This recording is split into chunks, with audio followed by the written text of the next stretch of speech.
Madame, monsieur, bonsoir. C'est l'heure de votre rendez-vous quotidien avec l'actualité sur ATV. Au sommaire ce soir. 32 homicides depuis le début de l'année. Le triste bilan s'alourdit. Un homme de 32 ans a été la cible de tirs d'armes à feu dans la nuit d'hier à aujourd'hui à Fort-de-France. Retrouvé en arrêt cardio-respiratoire par la police, il n'a pas pu être réanimé. Dans ce journal aussi, les habitants du lotissement Petit-Berry à Saint-Joseph pointent un carrefour extrêmement dangereux à l'entrée de leur quartier. De nombreux accidents se seraient déjà produits. Ils réclament des actes forts de la CTM. La promesse du Corosol, c'est le nom de la pièce de théâtre d'Ina Boulanger. Elle y met en scène un texte d'Ina Césaire à travers le destin de Cyrilia. La jeune femme, gouvernante de l'Afcadio Hearn, est en quête de liberté et découvre notamment la promesse de l'amour. On en parle dans quelques minutes. Et puis, dans l'actualité nationale, nous reviendrons sur la libération de 2 otages français. Cécile Collère et Jacques Paris étaient emprisonnés depuis 3 ans et demi en Iran. Ils ont pu quitter leur cellule à Téhéran et se trouvent à l'ambassade de France. Un nouveau drame s'est donc produit hier soir à Morne-Calebasse. Un homme de 32 ans a été retrouvé grièvement blessé aux abords du quartier Foyalais. Malgré l'intervention rapide des secours, il n'a pas survécu à ses blessures. Il s'agit déjà du 32e homicide en Martinique depuis le début de l'année. On fait le point avec Dorian Caillula.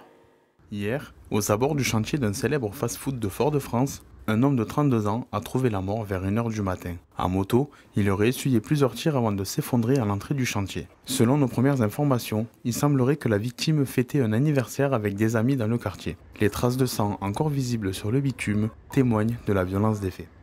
Donc, arrivé sur place, ils ont constaté qu'il y avait une moto qui avait enfoncé le grillage des travaux du McDonald's de Dijon et qu'il y avait quelqu'un qui était assis sur une moto, mais la moto pratiquement sur lui et au sol.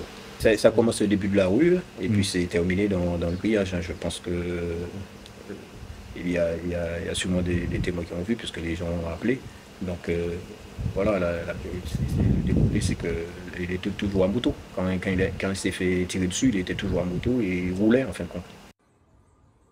Découvert par les forces de l'ordre, l'homme était déjà en arrêt cardio-respiratoire à leur arrivée. Les policiers ont immédiatement tenté de le réanimer, prodiguant les premiers secours, mais la victime a malheureusement succombé à ses blessures. Il s'agit du 32e homicide sur le territoire depuis le début de l'année. Et c'est dans ce contexte de violence armée que la préfecture a mené une action forte ce matin. Plus d'1 millier d'armes à feu et d'armes blanches ont été détruites dans une usine à la Pointe des Grives. L'opération, organisée chaque année, est un reflet du nombre de saisies réalisées par les forces de l'ordre. Le reportage de Sandrine Claude. Les armes qui proviennent de nos saisies. Des pistolets 9 mm, fusils de chasse, couteaux, machettes et même des calibres de guerre. Ces armes à feu et armes blanches ont tout un point commun. Elles ne pourront plus jamais servir. Ce matin, c'est devant le préfet et les forces de l'ordre que se prépare une opération massive de destruction. Ces centaines d'armes proviennent principalement de saisies réalisées lors de contrôles judiciaires ou sur voie publique. Au total, 528 armes à feu et 592 armes blanches. C'est plus que la même opération en 2024. Rien que cette année, pas moins de 240 armes ont déjà été saisies, contre 180 à la même période de l'an dernier. C'est là aussi la résultante des contrôles qui ont été menés, qui continuent à être menés, d'une action assez offensive de la police et de la gendarmerie, et qui commence à porter ses fruits avec plus d'armes saisies, mais également, il faut le souligner, des décisions judiciaires qui donc ne peut que reconnaître une fermeté puisqu'on a des personnes qui sont actuellement à Ducos uniquement pour avoir porté une arme à feu. Nous ne connaissons pas le stock d'armes qu'il y a en Martinique, ni le flux. Notre espérance, c'est qu'en multipliant les contrôles, en multipliant les saisies, nous parvenions à inverser la tendance en asséchant le stock d'armes. Elles sont dangereuses pour la population martiniquaise, mais elles sont aussi dangereuses pour les forces de l'ordre. Pour la seule gendarmerie, en 2025, nous avons à cette date 6 blessés par arme à feu. Des chiffres qui illustrent une tension croissante sur l'île. Les autorités disent redoubler d'efforts pour contenir cette spirale. Cette action de destruction devant la presse traduit une volonté d'assainir le territoire et limiter les risques d'usage illégal. Car si certaines armes ont été remises officiellement lors de campagnes Déposer les armes, d'autres proviennent de scènes de crime. Ironie du sort, quelques heures avant cette opération, la Martinique enregistrait son 32e homicide. Un 32e homicide dont je ne peux en aucun cas me satisfaire. Donc pour moi, la bataille, la guerre va être longue. On va remporter des batailles. À chaque fois qu'on saisit une arme, c'est un succès. Les moyens nouveaux, on les a concentrés sur les capacités d'enquête. Il faut être honnête, hein, le trafic d'armes était un sujet qui n'était pas suffisamment connu de nos enquêteurs. Nous avons souhaité dédier des enquêteurs à cet effet. C'est pour ça que des effectifs nouveaux nous ont été donnés tant en police qu'en gendarmerie. On commence à avoir des premières affaires, notamment de vente d'armes sur les réseaux sociaux, sur Snapchat, clairement. Et on est en train de les remonter. On espère qu'avec cet effort en matière d'enquête, on va mieux comprendre et peut-être même remonter encore plus loin, c'est-à-dire jusqu'aux fournisseurs qui probablement passent par des îles voisines. Et ça, c'est un travail de longue haleine, mais qui peut être extrêmement payant. L'opération menée aujourd'hui est à la fois technique et symbolique. Elle vient rappeler que chaque arme retirée de la circulation est une menace en moins. Ces restes métalliques rejoindront bientôt les chaînes de recyclage. Une seconde vie pour le métal, mais pas pour les armes.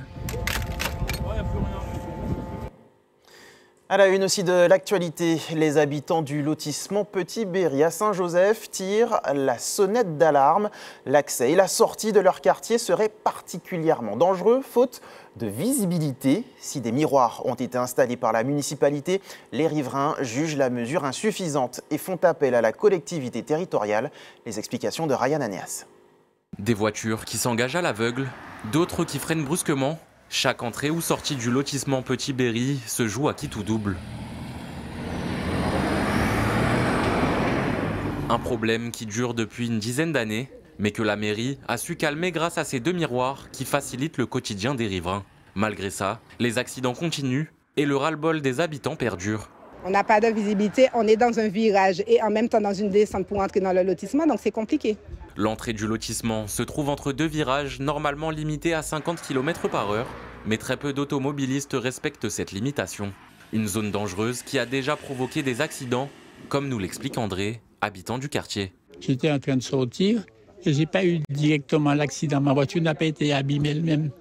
C'est la voiture qui, venant de la gauche, s'est arrêtée pour me laisser passer, ou ralentir, me laisser passer, qui a reçu l'autre qui arrivait du virage à toute vitesse. On ne peut pas sortir de Petit Berry sans risquer sa peau. Même les visiteurs, les gens qui viennent voir des amis, sont en danger dès qu'ils sortent. On doit leur faire 1000 recommandations quand vous allez partir, faites attention, parce que ça arrive très vite du virage. Et c'est vrai. Risquer sa peau à chaque entrée ou sortie du quartier. Les habitants nous confient avoir déjà écrit à la CTM afin d'obtenir au moins un ralentisseur. Le chemin Petit Berry se trouvant sur la route départementale 14, la collectivité seule peut aménager sur cette zone. Comme on sait que la mairie a fait son travail de son côté, ils ont relancé plusieurs fois. On aurait aimé avoir une réponse de la CTM ou encore on va déplacer un collectif pour pouvoir descendre à la CTM pour avoir des réponses. Contactée dans la journée, la collectivité territoriale de Martinique n'a pas donné suite à nos demandes d'interview. Et à noter que des travaux sont bien prévus sur la RD 14 dans la nuit de mercredi à jeudi pour l'installation de doudanes. Le festival de l'image animée de Martinique pose ses valises dans le nord de l'île à partir de demain. Pendant une semaine, créateurs, auteurs, diffuseurs, institutions et grand public ont rendez-vous au domaine de Font-Saint-Jacques. Regardez.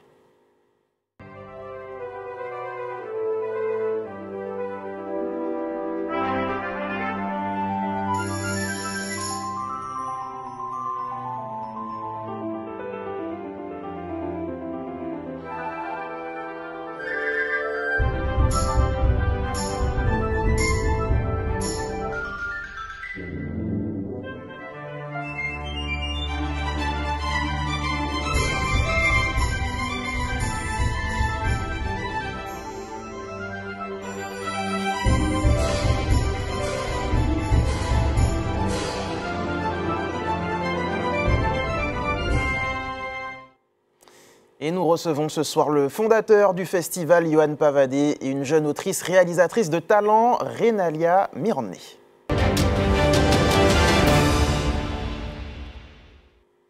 Bonsoir à vous deux, merci d'avoir accepté notre invitation. Je le disais, ce festival de l'image animée de Martinique, première édition. Yohann Pavadé, tout d'abord, vous êtes le fondateur de ce festival. À qui s'adresse-t-il et que souhaitez-vous montrer ? Alors le festival s'adresse vraiment en fait à, on va dire, 3 catégories de personnes, 3 typologies en fait. Donc les étudiants, les scolaires, le grand public aussi, parce que c'est aussi une fête autour de l'animation. Et puis les professionnels, parce qu'aujourd'hui on a des professionnels du cinéma, mais aussi des professionnels de l'image animée. Donc l'idée c'est aussi de mettre en liaison les auteurs, les talents, les producteurs et les diffuseurs. Voilà. Et ce sera donc l'occasion de découvrir des talents. Vous êtes venu accompagné de l'une d'entre elles, Renalia Mirandné. Bonsoir à vous. Bonsoir. Tout simplement, en quelques mots, comment décririez-vous votre travail, tout simplement ? Alors, mon travail, moi, je travaille un univers qui est assez poétique, sensible.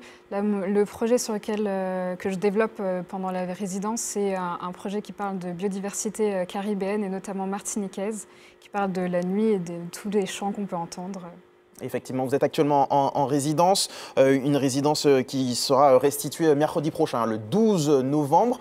Quel est votre parcours? Comment êtes-vous arrivé au film d'animation? Alors j'ai eu un parcours somme toute assez classique. Je suis sortie d'école, j'ai fait une école privée de cinéma d'animation 3D. Après ça, je me suis rendu compte que la 3D, c'était pas ce que je préférais. Moi, je préférais dessiner et aussi raconter des histoires. Et j'ai commencé à écrire donc ce projet, ce film, et j'ai candidaté à la résidence pour pouvoir continuer de l'écrire et le développer. Et on a hâte de découvrir tout ça. Yohann Pavadé, quel est le programme de ce festival? Alors le programme, donc demain, mercredi, c'est l'ouverture du festival, donc avec la projection d'un film d'animation en stop motion d'un réalisateur brésilien qui s'appelle Augusto Zanovello. Donc c'est un film qui a été primé, qui a reçu le prix du public au Festival international du film d'animation d'Annecy en 2024. Et donc il y aura d'abord la projection du film et ensuite une conférence sur les secrets avec le réalisateur, sur les secrets de fabrication du film pour les professionnels. Ensuite, nous avons la journée de samedi où là, il y aura des expositions sur les métiers du cinéma d'animation pour les enfants et les familles et les professionnels. Et puis 2 conférences, donc comment produire de l'animation avec Corinne Détombe, et puis aussi une autre conférence avec le Martiniquais Christophe Gautry sur les différentes techniques d'adaptation pour le cinéma d'animation. Et puis en fin de journée, donc un événement grand public sous les étoiles, donc la projection en plein air avec ciné roulé de films d'animation, 1 heure de cinéma d'animation pour les amis, les familles et les enfants. Et puis le 3e jour, donc le jour de la clôture, la restitution de la résidence. Et puis l'après-midi à 14h30, donc les partenaires et puis bien évidemment le grand public pourront venir découvrir les projets qui ont été développés en résidence pendant 5 semaines. Une dernière question, vous avez parlé des métiers de l'animation, on vous connaît évidemment à travers Parallèle 14. Quels sont les enjeux aujourd'hui pour les films d'animation et pour nos talents martiniquais finalement? Y a-t-il une filière à développer encore ici? Absolument, c'est d'ailleurs pour ça que tous ces éléments se mettent en place, parce que l'école, c'est un outil de formation, mais ce n'est pas la filière. Et donc l'idée, c'est vraiment en fait que Parallèle 14, qui est déjà moteur en fait aujourd'hui, au bout de 10 ans d'existence, puisse être accompagné aussi d'autres éléments comme un festival, comme une résidence, de manière aussi à permettre aux étudiants qui sont formés localement déjà de commencer à créer aussi, de devenir des réalisateurs, mais aussi également à terme de permettre des studios qui se créent en Martinique, en fait, à des studios de se créer en Martinique, et pourquoi pas des projets, aux projets aussi de se faire sur le territoire. Voilà. Eh bien, merci beaucoup, Yohann Pavadé et Renalia Mirandné, d'avoir accepté notre invitation. Et rendez-vous donc dès demain pour la première édition de ce festival de l'image animée de Martinique. À 16h. À 16h. Merci à vous. Merci. Prenons à présent la direction de Tropicatrium, où la metteuse en scène Ina Boulanger présente La promesse du Corosol, une histoire inspirée d'un texte d'Ina Césaire. La pièce nous plonge dans la Martinique de la fin du 19e siècle à travers le destin de Cyrilia, une jeune femme en quête de liberté. Les images de Dorian Cayuela. Et Je n'ai plus à mon grand regret de laisser un mot pour vous le rappeler. Ça en fait, voyez-vous, que je ne sais pas écrire. Ah, je suis impardonnable, Cyril. J'avais oublié, vous m'aviez en effet parlé d'un deuil. Un homme aussi attentif que vous. Vous n'avez pas entendu l'avertissement de la Cour de Langue l'année précédente? Cyrilia. En amont, j'ai appris aussi beaucoup de choses.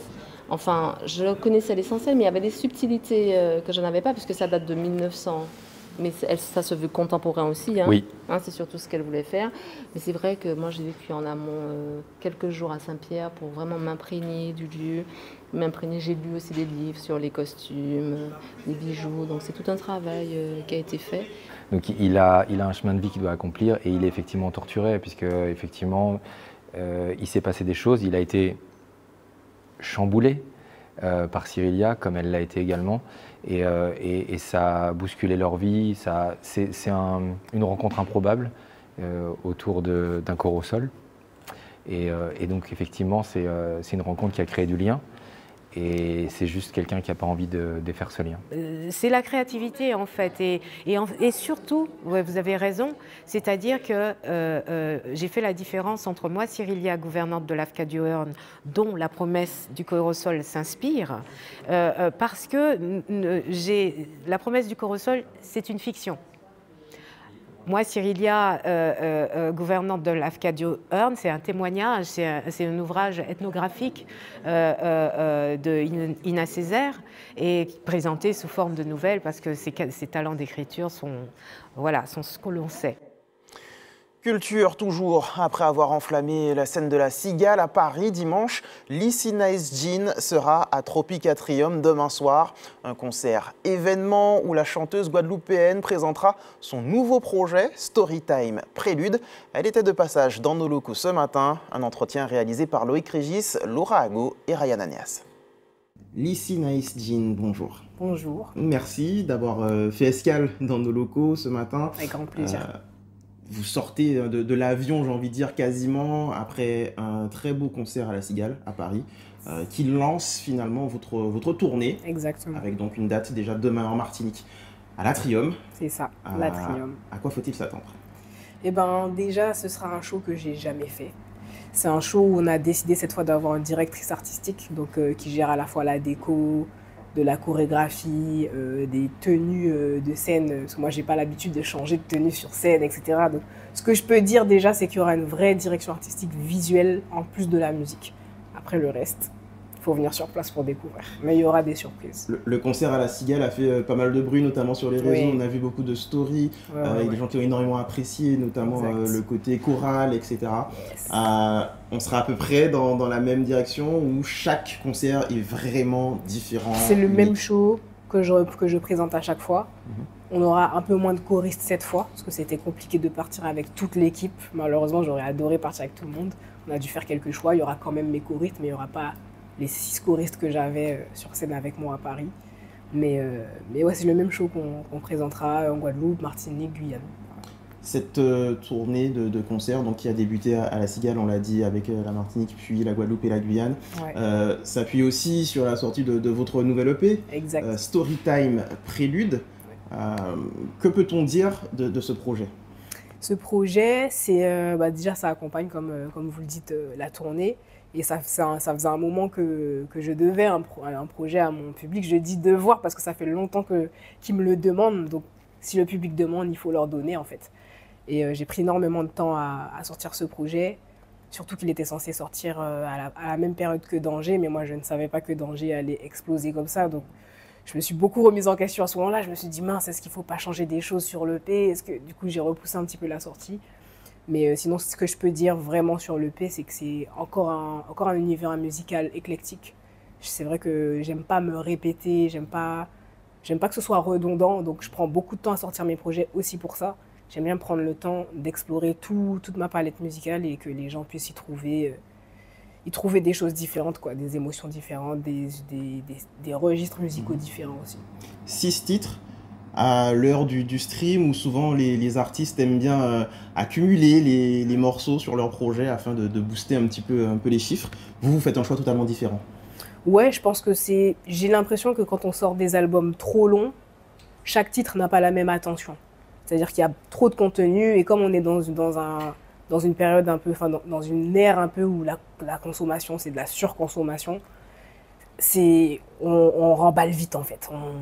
On next rapidement, je trouve. Donc je me dis, donner moins mais plus qualitatif, c'est peut-être mieux que donner un enchaînement de sons et finalement tous n'ont pas la même écoute, n'ont pas la même attention du public. Et donc finalement avoir un projet qui marque une époque, une période. C'est ça.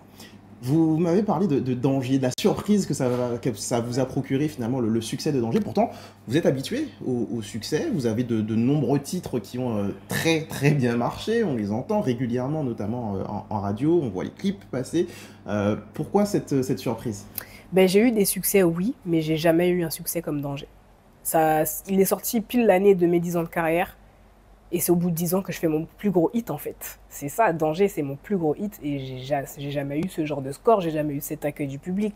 Ça m'a ouvert des portes en Haïti, aux États-Unis, au Canada, des pays où on m'a jamais contacté, comme les Bahamas, le Brésil. Enfin, j'étais choquée de voir où est-ce qu'on m'appelait à partir de Danger, quoi. Ça vous a vraiment offert une exposition qui n'était pas la même avant. Exactement. Surtout que moi, depuis mes débuts, je dis toujours que mon rêve, c'est de tourner à l'international, de faire des pays que j'ai jamais fait, tout avec ma musique. Et Danger arrive au bout de 10 ans de carrière et je me dis, waouh, j'ai manifesté ça pendant 10 ans et au bout de 10 ans, ça arrive, quoi. C'est un truc de fou. Alors, vous avez débuté, enfin, en tout cas, on vous a connu sur les réseaux, à travers des vidéos. Aujourd'hui, il y a ce plus gros succès dont vous parliez, Danger. Entre-temps, comment avez-vous évolué? Comment vous percevez finalement ces 10 ans de carrière? Ben, je le vois comme... J'ai grandi en fait, j'ai évolué, j'ai mûri, j'ai appris beaucoup de choses et je pense que j'ai encore énormément de choses à apprendre, que ce soit sur moi ou la musique, enfin je veux dire, j'ai grandi au niveau personnel comme professionnel en fait, comme artistique. Donc ouais, ce que je retiens, c'est qu'on en apprend tous les jours et que en fait, je suis de plus en plus passionnée par ce que je fais, quoi. J'étais déjà passionnée à la base, mais au bout de 11 ans, je me dis, mais en fait, c'est une histoire d'amour qui durera pour toujours, quoi. Donc, c'est reparti pour 10 ans. Et c'est ce qu'on vous souhaite. Ouais. Merci beaucoup d'être venu nous voir à ATV. Je vais vous laisser le mot de la fin pour vos fans, les Martiniquais qui ont envie de venir vous voir peut-être. Eh ben oui, je regarde la caméra du coup. Allons-y. Cher public martiniquais, je vous attends de pied ferme à l'Atrium le 5 novembre. C'est-à-dire demain, je ne sais pas quand est-ce que ce sera diffusé. Ok. Demain, du coup. Et j'ai hâte de vous retrouver. Ça fait un moment que je ne suis pas venue faire un concert chez vous. Et là, ce sera un concert exceptionnel. Donc, j'ai vraiment hâte de voir vos retours, de vous revoir à nouveau. Et je pense qu'on va passer un bon moment, mais j'espère que vous allez vraiment kiffer. Merci beaucoup, Lysnaïs. Yes. En sport, la Martinique attend l'arrivée des premières embarcations de la Transat Café L'Or. Et pour que la fête soit belle, la sécurité en mer est la priorité absolue des organisateurs et des partenaires. Une réunion de coordination s'est tenue hier après-midi afin de peaufiner le dispositif mis en place dans la baie de Fort-de-France. Les précisions du responsable de la commission nautique, Guy de Moussac, est face à la caméra de Louis Sabas. La chose qui est fondamentale pour nous, c'est qu'il y ait 0 accident. Malheureusement, ça arrive dans certaines manifestations nautiques. Donc notre rôle, c'est d'assurer la sécurité. Aucun accident corporel ni de bateau. C'est comprendre comment fonctionnent des bateaux de course qu'on n'a jamais l'habitude de voir, qui vont très vite, qui accélèrent très vite. Deuxième chose, c'est mettre en place un dispositif qui permette aux bateaux de plaisance de ne pas pouvoir entrer ou se présenter trop près des bateaux qui accélèrent très vite afin de ne pas rentrer en collision ou alors gêner un bateau qui n'aura pas la possibilité de manœuvrer à temps. Nous avons des bateaux qu'on appelle des bateaux de sécurité qui sont des yawls de pêcheurs professionnels ou plaisanciers fortement motorisés qui encadrent les bateaux de course un peu comme autour des yawls pour empêcher les plaisanciers de venir s'approcher trop près. Ensuite, nous avons des bateaux de la direction de course qui font une police et qui coordonnent l'ensemble de ces yawls de sécurité. Et nous avons autour des bateaux d'assistance de team. Alors, on a un savoir-faire puisqu'on est déjà à la 3e édition. Donc on a des gens qui viennent ici plus par passion que pour une motivation professionnelle. Hein. C'est l'amour de la mer, l'amour de la voile. Et on espère que à travers cette passion et cette compétence qui grandit à chaque édition, on espère pouvoir accueillir d'autres types de courses ou perdurer ce type de manifestation à la Martinique. Lorsque l'activité sportive se met au service de la prévention santé, une randonnée solidaire s'est tenue ce week-end au Diamant afin de lutter contre les maladies cardiovasculaires. Un rendez-vous organisé par le Club Cœur et Santé en partenariat avec Sam Horizon. L'occasion d'encourager la pratique sportive et de rappeler quelques gestes simples pour protéger son cœur. Robert Beauregard. Alors, vous avez une tension à 13,7 et une fréquence cardiaque élevée, mais c'est normal puisque vous venez de faire le trail. Hypertension, risque cardiaque, maladies vasculaires. En Martinique, comme ailleurs, les pathologies cardiovasculaires restent parmi les premières causes de mortalité. Pourtant, une partie de ces risques peut être prévenue à condition d'adopter les bons réflexes. C'est le message porté par le Club Cœur et Santé, présent lors de la Diams Rock. Ce type d'événement en partenariat avec Sam Horizon nous permet d'avoir une visibilité, mais aussi de toucher le maximum de personnes, que ce soit des personnes sportives ou non sportives, parce que le risque cardiovasculaire, finalement, il touche tout le monde.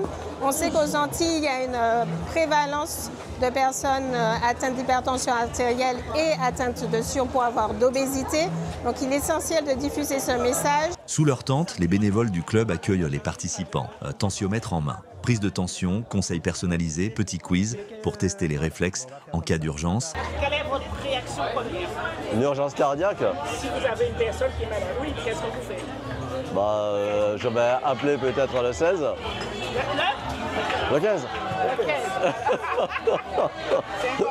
Pardon. Voilà, et je vais d'abord regarder les signes par rapport au visage, savoir si c'est un AVC par exemple. Ici, la prévention se fait dans la bonne humeur. Pour Nathalie Serland, responsable du club, l'idée est simple. Rapprocher la santé du quotidien, montrer que bouger, c'est déjà se soigner. Pratiquer une activité physique, manger sainement, dormir, donc ça ce sont les messages essentiels qu'on diffuse, accompagner à l'activité physique, à la réinsertion, à la mobilité. Donc avec le Club Cœur et Santé, c'est encadré par un éducateur sportif. Donc on propose 2 sessions par semaine sur Trinité d'1 heure, adaptées à toutes les personnes, qu'elles aient une pathologie cardiaque ou pas. À 65 ans, Denis n'a aucune pathologie. Il court simplement pour le plaisir et peut-être justement pour rester en bonne santé. Ancien coureur cycliste, il s'est mis au trail pour entretenir sa forme. La marche, pour le diabète, l'hypertension artérielle, il n'y a pas mieux. Et j'invite tous Martiniquais de se mettre aujourd'hui à l'activité sportive, quel qu'il soit. Et ils étaient nombreux à prendre part à une activité physique, notamment aux 5 km proposés par le club organisateur. Tous ont conscience de la nécessité de bouger, de préserver ce capital santé souvent pris pour acquis. On est tous concernés, surtout en Martinique, tu as bien vu avec tous les problèmes d'hypertension et tout. Il faut faire du sport, il faut marcher et la marche c'est la base. Avant de courir, il faut d'abord marcher. Lui faire prendre goût au sport et le fait de se lever tôt pour faire une bonne rando-course, ça va lui donner le goût. Pour être fatigué pour pas aller à l'école. Il y a certaines personnes de ma famille qui souffrent de maladies cardiovasculaires. Et je suis aussi suivie par mon cardiologue et il me faut faire du sport. Car au fond, c'est cela que rappelle le Club Cœur et Santé. Le meilleur traitement, c'est souvent la prévention. Et la plus belle victoire, c'est de continuer à avancer ensemble. Pas de randonnée ce soir, mais du football avec la demi-finale de Coupe de France entre l'Éveil et le Golden Star. Au programme aussi la suite de la 5e journée du championnat de pré-national de handball. Et puis nous reviendrons sur la traversée du Sud à la rame en aviron. Karel Chassol et Cathy Petit. En football, les 25 joueurs retenus par le sélectionneur Fabien Mercadal ont débuté hier soir leur stage en vue des 2 matchs des matinaux prévus ce mois-ci dans le cadre de la CONCACAF Series. Ils affronteront tout d'abord Cuba le 15 novembre, puis la République dominicaine le 18, 2 rencontres qui se disputeront à Santiago de los Caballeros en République dominicaine. Les matinaux s'entraînent depuis 18h30 ce soir et ils seront également sur le pont demain, même heure. Football toujours, après un match rejoué face à l'Éclair, vendredi, une victoire 2-0. L'Éveil affronte en demi-finale de la Coupe de France le Golden Star. Un match qui se déroule à partir de 20h au stade Louis-Achille et à l'issue duquel l'Espoir connaîtra son adversaire en finale de la Coupe de France. Sport collectif toujours, en handball, la 5e journée du championnat de prix national débuté le week-end dernier se poursuit ce soir. Chez les hommes, on aura droit au choc FR Roche-Carré USC Citron à 20h au Palais des Sports du Lamentin. Enfin, direction la mer pour conclure. Samedi, une 60aine de personnes, dont une dizaine de sociétaires de France Club de Joinville et du club de Boulogne, ont participé à la traversée du sud à la rame. 5 avirons ont parcouru 50 km en 3 étapes entre Sainte-Anne, les Anses d'Arlay, les Trois-Îlets et Font-Laillé. Une traversée qui a permis aux adeptes de la discipline de se jauger en vue des prochaines échéances. Place maintenant à l'actualité nationale et internationale, avec tout d'abord cette très bonne nouvelle pour Cécile Colère et Jacques Paris. Les 2 Français sont restés otages pendant plus de 3 ans en Iran, accusés et qui a perdu la vie aujourd'hui. Au total, 9 grimpeurs sont morts dans une tempête de neige et une avalanche. 2 autres ressortissants français ont pu être secourus. Actualité nationale, les discussions autour du projet de budget pour la sécurité sociale débutent à l'Assemblée. Parmi les mesures dans le viseur du gouvernement, les arrêts de travail. Un texte souhaite permettre aux médecins de les limiter en prescrivant à la place du télétravail. Chaque soir, on regarde ensemble le calendrier de l'EFS. Demain, vous pourrez donner votre sang sur la place de l'Église au Diamant de 8h à 13h. Autre possibilité, la Maison du Don, immeuble Le Fils, quartier Dillon à Fort-de-France de 8h30 à 14h.